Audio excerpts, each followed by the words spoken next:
I think the most impressionable moment I had was arriving at a home when I was a frontline social worker and just popping in to just get some forms signed. And in that moment I came in, it was near the end of the day, 4:30, 5 o'clock, and I just walked in and I could see these little pitter-pattering of feet around me, and the foster parent was there at the kitchenette and making spaghetti, and all the kids were up and down at the counter, and each of them had this little role of how they could help with dinner. So one was, putting the veggies out on the tray, and the next one was stirring some other items. And it was this moment, and I could just see this calmness in the foster parent and this relaxed, really comfortable feeling with the kids. And I thought, these are all the little tiny moments that are happening behind the scenes when we don't really get to see them. And this is what shapes these kids and gives them that feeling of security and lets them grow up to be these wonderful adults with close connections and loving memories from their childhood. And so it was a small moment, but I know that there's hundreds, if not thousands, of these small moments always happening. And so it's impactful. I commend them a lot on what they deal with on a daily basis. It's miraculous, and it's not gone unsaid. I really appreciate those 4:30 phone calls that I feel really bad making. And the fact that as a caregiver, you're willing to move heaven and earth to bring these kiddos into the home so they feel comfortable and cared about and know that they're still gonna see their parents, that's not something they're gonna lose. Their circle just got a little bit bigger. I like the fact that caregivers can be very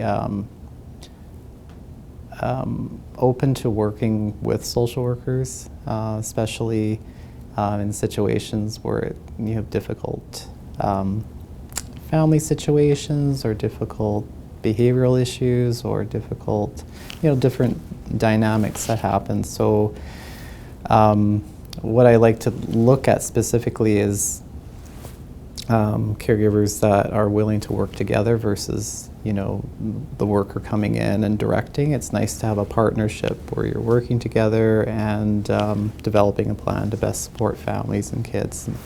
So the one thing I'd probably say to caregivers is I always appreciate how they are the calm in the middle of a storm. If we're dropping off a child with a planned placement, or if it is a middle of the night show up emergency, they're always calm and settled, and it really helps me feel better that I'm dropping off these little humans to be taken care of in the best way. If I could say one thing to our caregivers, it would be that I really commend them for stepping up to the plate and taking the kids when they are in the most vulnerable spot probably in their life, and just loving them like they are their own kids.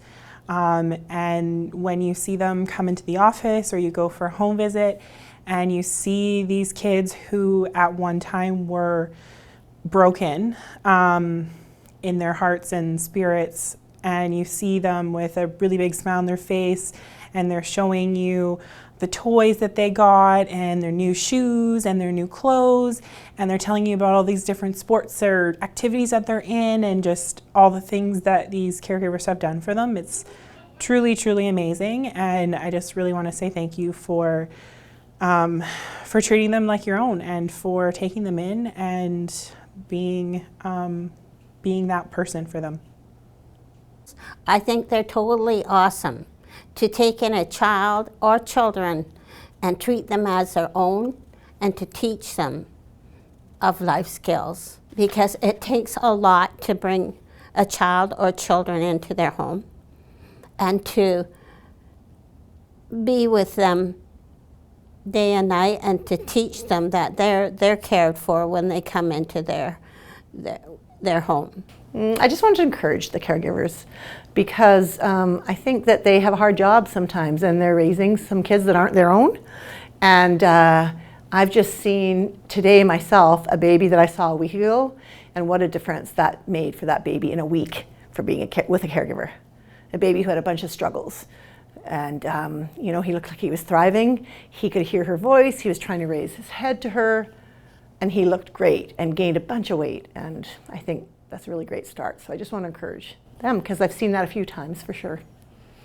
The important thing, I think, is that they care. That's the big thing. They open their homes, their hearts, their families to people that really need somebody. Most of the caregivers that I've met through Yockmeath will give more even than what sometimes you expect. They seem to go that extra mile that needs to be done to have the children feel safe and cared in their home. What I think is so important is how they give up, like they give up part of their life. It's not just that they're opening the door and they're part of the family. They're giving up part of their life as a family to bring another person into it and include them then into the family.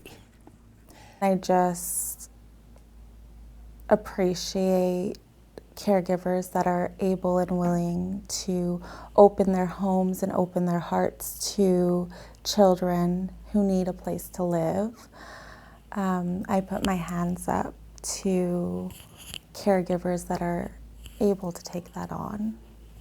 I think caregivers are pretty amazing because it takes special people to be able to take someone into their home, into their family, and care for them. So for me, as a social worker, see that there's a lot of really good caregivers that take really good care of their children and are good advocates for them. You're doing the job of what the Creator called you for, because not everyone can do what you're doing. And this world, you make this world a better place. I thank you from the bottom of my heart. Don't stop.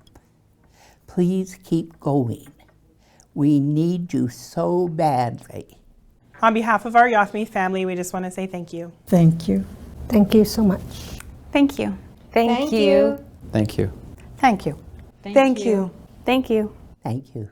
Thank you. Thank you. Hajkasayam. Yes, you kusai. Kusai. Oh, yes, kusai mukwat. Hajka is thank you. Thank you for being with our family.